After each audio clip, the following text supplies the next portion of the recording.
विशेष रूप से बच्चों में कि स्मरण शक्ति लॉस हो रही है।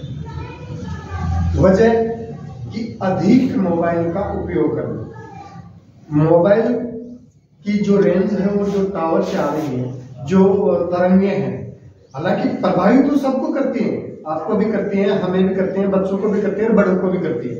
लेकिन बच्चों के जिन बच्चों को किसी भी रूप में मोबाइल से नहीं जोड़ा जाए, और मैं आपसे भी आग्रह करूंगा कि मोबाइल नाम की आफत से जितना ज्यादा दूर रहोगे उतना ही आपका मानसिक स्वास्थ्य रहेगा, शारीरिक स्वास्थ्य रहेगा।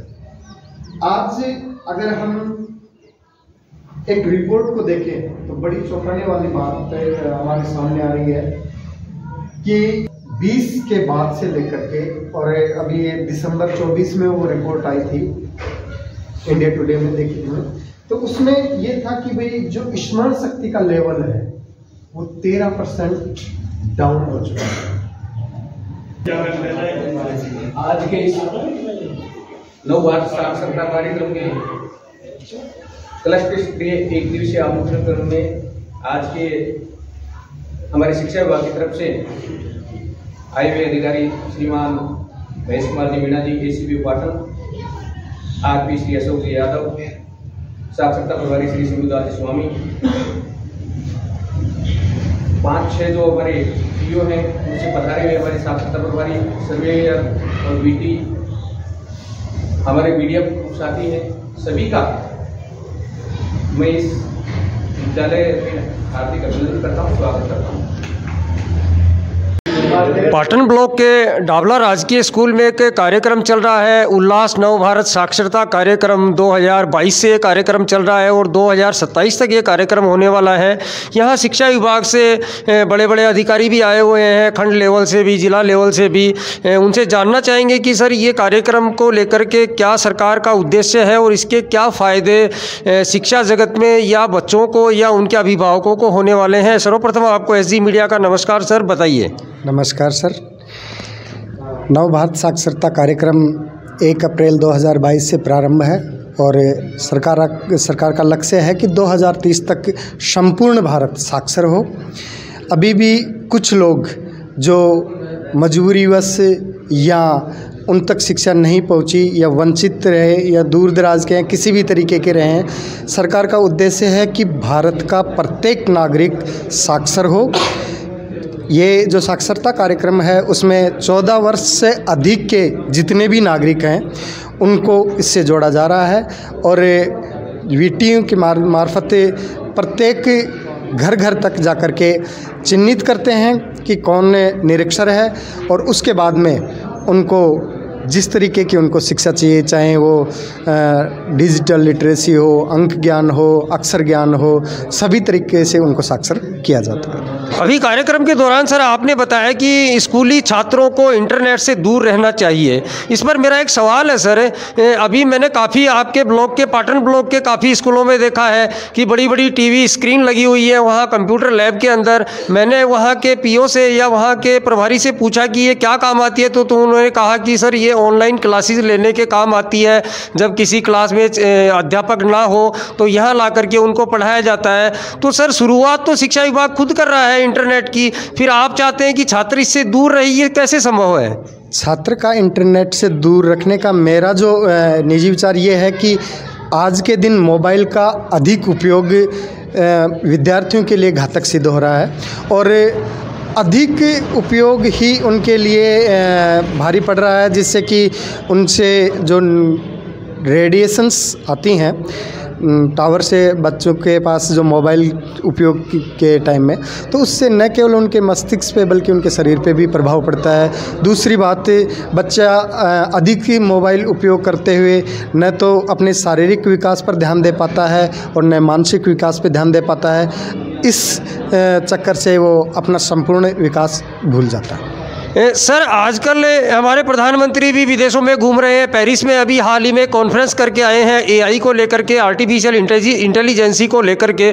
इसके बारे में हमारे देश की जनसंख्या तो 140 करोड़ के पार है और एआई को लेकर के आप क्या कहेंगे? आर्टिफिशियल इंटेलिजेंसी जब इस देश में आ जाएगी तो फिर इन पढ़े लिखे छात्रों का भविष्य क्या होगा?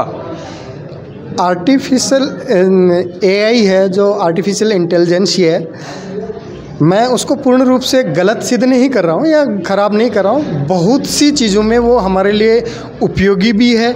आज एआई इतना अधिक प्रभावी हो चुका है कि रोबोट के माध्यम से जो मानव के द्वारा किए जाने वाले कार्य हैं वो अधिकतर उनसे करवाए जा रहे हैं। आज एआई हमारे प्रत्येक एंड्रॉयड मोबाइल या जो इंटरनेट का मोबाइल है उसके अंदर भी घुस चुकी है, चाहे वो व्हाट्सएप के मार्फत हो या फेसबुक के मार्फत हो, कि एआई से आप किसी भी तरीके से, खुद एआई ये बात कहती है कि भावनात्मक बातें मैं आपसे नहीं कर पाऊँ, बाकी ज्ञान या जैसे दूसरे शब्दों में ये कहा कि किसी भी प्रकार का उत्तर आपको उपलब्ध होगा एआई के मार्फत से। एआई अच्छी उन लोगों के लिए है जो उसका उपयोग करके उसका सही उपयोग कर सकते हैं, और घातक उन लोगों के है जो उसका नकारात्मक प्रभाव को नहीं समझ सकते। सर, आपके कहने का मतलब तो ये हुआ कि मशीनी रोबोट को रोज़गार मिलेगा और मानव स्वरूप जो इस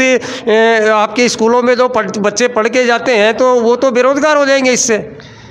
नहीं, देखो, काम का जो समय है या विकास का जो कार्य है वो और तेज़ हो गए। ऐसी बात नहीं है कि भाई बेरोज़गारी ज़्यादा फैलेगी, तो इसके लिए रोज़गार के और भी अवसर तो उपलब्ध होंगे ना। जी सर, जी। और आप इस कार्यक्रम को लेकर के हमारे पाठकों को और दर्शकों को कोई संदेश देना चाहें, क्योंकि साक्षरता के लिए तो अभी कार्यक्रम में आपने स्वयं बताया कि 2009 से ये आंकड़े सरकार को भेज रहे हैं, तो सरकार को आंकड़े सर ये भेजता कौन है?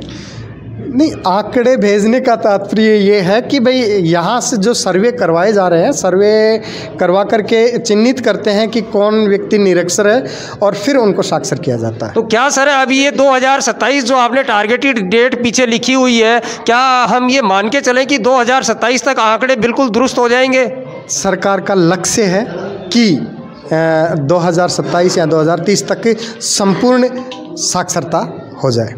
जी धन्यवाद सर, बहुत बहुत ऐसी मीडिया की तरफ से इस कार्यक्रम में सभी का बहुत बहुत धन्यवाद। आप सुन रहे थे अभी शिक्षा विभाग से अनेकों शिक्षाविद यहाँ खड़े हैं, और यहाँ जिस स्कूल में कार्यक्रम है वहाँ के प्राचार्य भी यहाँ खड़े हैं, डॉक्टर हवा सिंह जी हैं। उनसे भी जानना चाहेंगे कि सर आपके स्कूल में कार्यक्रम हुआ है आज 1 दिवसीय, इसको लेकर के आप क्या कहेंगे? धन्यवाद ईश्वर जी। आज का जो शिक्षा विभाग की तरफ से जो उल्लास कार्यक्रम, नववार्षिक साक्षरता कार्यक्रम है, ये क्लस्टर स्तर पर राजकीय उच्च माध्यमिक विद्यालय डाबला में आयोजित किया गया है, जिसमें अड़ोस पड़ोस की लगभग 6 पीओ क्षेत्र हैं।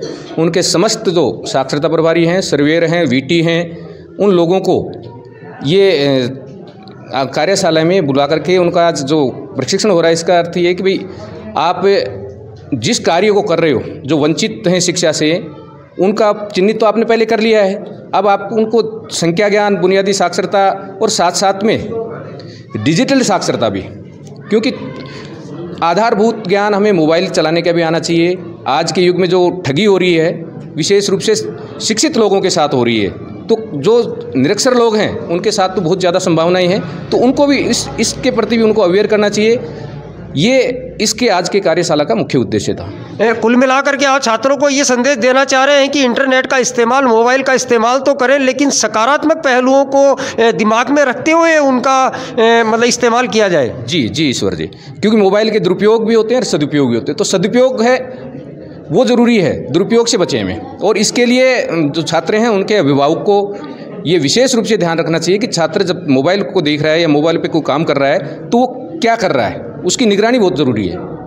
वरना एक उम्र ऐसी होती है कि वो सदुपयोग की बजाय दुरुपयोग ज़्यादा करने लग जाता है। और सरकार भी यही उद्देश्य था कि इंटरनेट से दूर होने के लिए नहीं कह रहे थे, भाई इंटरनेट पे हम उसका सदुपयोग कैसे कर सकते हैं, उसके जो दुष्प्रभाव उनसे बचने के लिए विद्यार्थियों को अवेयर कर रहे थे। कुल मिलाकर के सर आप तो ग्रामीण क्षेत्र में स्कूल चलाते हैं, तो आप जो खास तौर से जो बच्चे हैं 10वीं 12वीं के 9वीं क्लास के, उनके अभिभावकों को क्या कहना चाहेंगे कि बच्चों का किस तरह से ध्यान रखें वो मोबाइल यूज़ करते टाइम? सर पहली बात तो हमारे पास जो विद्यार्थी आते हैं उनके अभिभावक ज़्यादातर दिन भर काम पे रहते हैं। वो लोग, उन्हीं के बच्चे हमारे पास आते हैं, तो वो दिन भर तो ध्यान ही नहीं दे पाते। लेकिन फिर भी रात को या जब भी वो बच्चों को मोबाइल देते हैं तो उनसे हमारा तो ये रहता है कि आप जितनी देर बच्चों को मोबाइल दे आपके सामने देखते तो कम से कम अचानक ध्यान देवे कि बच्चा उस समय मोबाइल पर क्या देख रहा है या क्या काम कर रहा है। जी, अभी डॉक्टर हवा सिंह जी ने बताया कि अभिभावकों को विशेष तौर से ये ध्यान देना चाहिए कि जब उनका बच्चा मोबाइल इस्तेमाल कर रहा है तो वो क्या कौन सी साइट देख रहा है या कौन से लॉगिन उसने कहाँ किया है। जी सर नमस्कार, अपना परिचय दीजिए और कुछ बताइए सर कार्यक्रम के बारे में।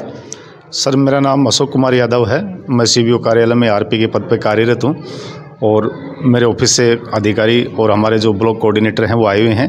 नव भारत साक्षरता कार्यक्रम को लेकर एक कार्यशाला हुई है, आज 6 पंचायतों में, लगातार आगामी 2-3 दिनों में अलग अलग क्लस्टर बनाए गए हैं। तो अब आगामी दिनों में जो मार्च में एग्ज़ाम होगी उसकी पूर्व तैयारी के लिए जो हमारे लर्नर्स हैं उनको कैसे पढ़ाया जाए, इस कार्यक्रम को लेकर ये आज कार्यशाला यहाँ आयोजित की गई है। तो सर इस कार्यशाला में जो लोग सामने बैठे हुए हैं ये कौन कौन हैं?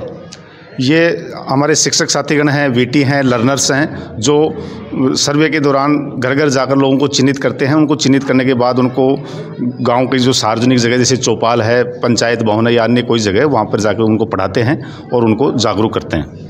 जी धन्यवाद सर। अभी देख रहे थे आप शिक्षा के क्षेत्र में एक अच्छा खासा यह कार्यक्रम जो यहाँ किया जा रहा है, बशर्ते कि 2009 से चल रहा हो, लेकिन अभी टारगेटेड 2027 है और शायद 2027 तक सरकार ये चिन्हित भी कर लेगी कि पूरे देश में जो 140 करोड़ की जनसंख्या है उनमें से कितने लोग निरक्षर हैं और कितने लोग साक्षर हैं। क्योंकि अभी 15 साल से जो सर्वे हो रहा था उसमें तो शायद भारत सरकार या राज्य की सरकारें ये नहीं पता कर पाई, लेकिन 2027 जो टारगेटेड डेट है उस पे शायद ये संभव हो। आप देख रहे हैं जी मीडिया के साथ में चीफ एडिटर ईश्वर आसट को।